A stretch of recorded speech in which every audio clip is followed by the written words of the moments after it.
अगर आप जिस इंसान को बहुत ज़्यादा प्यार करते हो वो इंसान आपकी लाइफ से चला जाता है। रीज़न कोई भी हो, ब्रेकअप हुआ है, उसने चीट किया है, या वो इंसान इस दुनिया में नहीं है, आप बहुत ज़्यादा पेन में हो, तो आपको ना अब आगे क्या करना चाहिए, इसके लिए आपको बहुत ज़्यादा ज़रूरत है रिलेशनशिप के 40, 30, 20 और 10% के रूल को समझने की।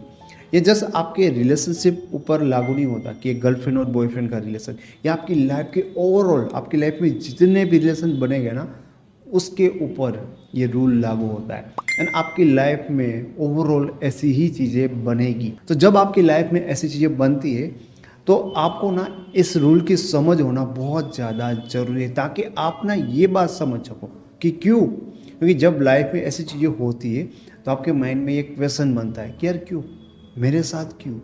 अब तुम्हें ये रूल बताएगा कि अगर कोई छोड़ के जाता है तो एफर्ट लगानी चाहिए, लेकिन कितनी मात्रा में। लेकिन ऐसा नहीं कि कोई जा रहा है तो तुम उनको मनाने के लिए या उनको वापस लाने के लिए या रिलेशन को सही करने के लिए अपने आप को ही बर्बाद कर दो। तो इस रिलेशन के इस रूल को समझते हैं, पर ये जस्ट गर्लफ्रेंड बॉयफ्रेंड या हस्बैंड वाइफ के रिलेशन की बात नहीं होती। आपकी लाइफ में जितने भी रिलेशन बनेंगे, बिजनेस के रिलेशन हो सकते हैं, फ्रेंडशिप के रिलेशन हो सकते हैं, पेरेंट्स के साथ रिलेशन हो सकते हैं, या दोस्तों के साथ आपका रिलेशन, और आपकी लाइफ का ओवरऑल जितने भी रिलेशन बनेंगे उसके बारे में ये रूल क्या कहता है। सबसे पहले बात करेंगे 40%। 40% ये कहता है कि आपकी लाइफ में जितने भी रिलेशन आप बनाना चाहते हो उनके लिए आप एफर्ट करोगे। दोस्ती के लिए करोगे, गर्लफ्रेंड के लिए, वाइफ के लिए, पेरेंट्स के लिए। तो उनमें से ना 40% चीज़ें ऐसी होगी जो आप एक्चुअल में चाहते हो, या आपकी 60% चीज़ें ऐसी नहीं होगी। ये मान लो कि 60% चीज़ें ऐसी नहीं होगी जो आप चाहते हो। इन शॉर्ट में मैं आपको ये भी बोल रहा हूँ कि हो सकता है कि आपने कितने लोगों के साथ रिलेशन बनाने की कोशिश की होगी, या कितने झगड़ों में उस चीज़ों को सॉर्ट आउट करने की कोशिश की होगी, तो 60% टाइप आप फेल जाओगे। ये ओवरऑल चीज़ें हैं, ये नहीं कि जस्ट एक प्रॉब्लम में है। पर 60% जो आपके एफर्ट होते हैं वो वर्क नहीं करेंगे, 40% करेंगे। क्योंकि 60% में तुमने ये 40% कैसे वर्क करेंगे ना, ये सीख लिया होगा। अब 30% तुम्हारी पूरी लाइफ के पूरे रिलेशन में 30% ऐसी चीज़ें होगी जहाँ पर तुम्हें लेट गो करना पड़ेगा। अब मैं ये नहीं कहता कि तुम्हें किसी लालच के कारण चीज़ों को लेट गो करना पड़ेगा, पर कई बार रिलेशन में चीज़ों को लेट गो करना भी एक अच्छी चीज़ होती। क्यों? क्योंकि भाई सिचुएशन ही ऐसी है कि यहाँ पर लेट गो करना चाहिए। सामने वाला पर्सन ही ऐसा है, जैसे कि अगर आपका कोई बच्चा है या आपके पेरेंट्स हैं, ठीक है, तो अभी हो सकता है कि आपके बच्चे इतने छोटे हो, आपके बेटा या आपकी बेटी, तो उस परिस्थिति को नहीं समझ पा रहे, तो आपको यहाँ पर लेट गो करना पड़ेगा, ठीक है। तो ये ज़रूरी भी होता है कि अगर पूरे रिलेशनशिप में, लाइफ के पूरे रिलेशन में अगर आप 30% चीज़ को लेट गो भी कर सकते तो ये बड़ी बात है। क्योंकि ऐसा नहीं है कि आपको लेट गो करना पड़ रहा है तो आपका ईगो बीच में आ रहा है। हाँ, एक पूरी लाइफ के रिलेशन में ये एक ऐसा टाइम आएगा जहाँ पर आपको वो चीज़ें रियल में करनी चाहिए, एंड ये आपके ओवरऑल सारे रिलेशन के लिए सही भी हो सकती है।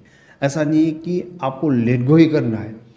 कुछ लोग ऐसे होते हैं जो हमेशा लेट गो करते हैं, कुछ लोग ऐसे होते हैं जो बिल्कुल लेट गो नहीं करते, लेकिन हाँ 30% लेट गो करना पड़ सकता है। अब ना बारी है 20%। तो सबसे पहले 20% क्या कहता है कि आपकी लाइफ के रिलेशनशिप में 20% ऐसे मौके होंगे, 20% ऐसी सिचुएशन क्रिएट हो जाएगी कि जहाँ पर ना अब बहुत ही ज़्यादा पॉजिटिव माइंडसेट से कुछ चीज़ें अचीव करने के लिए बहुत ज़्यादा एफर्ट लगाते हैं, और वहीं पर एग्जैक्टली उनका उल्टा हो जाता है।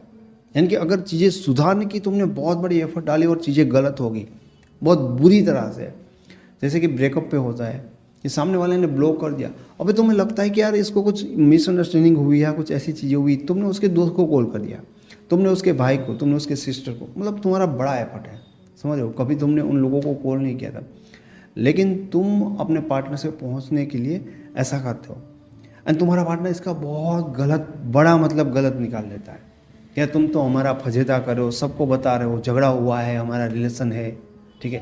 तो ये आपकी जो एफर्ट है यहाँ पर बहुत उल्टी होगी, और आपके पूरे रिलेशन में ऐसा 20% हो सकता है। तो 20 और ऐड कर दो तो 90% हो गया। अब बचा है 10%, जो आपके लिए जानना बहुत बहुत बहुत बहुत ज़्यादा ज़रूरी है। ये 10% रिलेशन आपको अपनी लाइफ में समझना चाहिए कि 10% चीज़ें आपके पूरी लाइफ के रिलेशन में ऐसी होंगी जिसको हम कहते हैं खतरनाक सिचुएशन। हाँ, आपके पूरी लाइफ के रिलेशन में 10% रिलेशन ऐसे हो सकते हैं जो बहुत ज़्यादा डेंजर मतलब रिस्क आपके लिए क्रिएट करते हैं। कई रिलेशन में बहुत बड़ा झगड़ा हो जाता है, चीज़ें इतनी ज़्यादा ख़राब हो जाती हैं, ठीक है, जहाँ पर एक दूसरे की जान भी जा सकती है। रिलेशनशिप में कई बार चीज़ें इतनी ज़्यादा बुरी होती है, तो 10% ऐसे चांस होते हैं कि आप ऐसे लोगों के इन्वायरमेंट में आ जाओ, ऐसे लोगों के साथ आपके रिलेशन बन जाए जो आपकी लाइफ में आपको सबसे बड़े खतरे में डाल सकते हैं।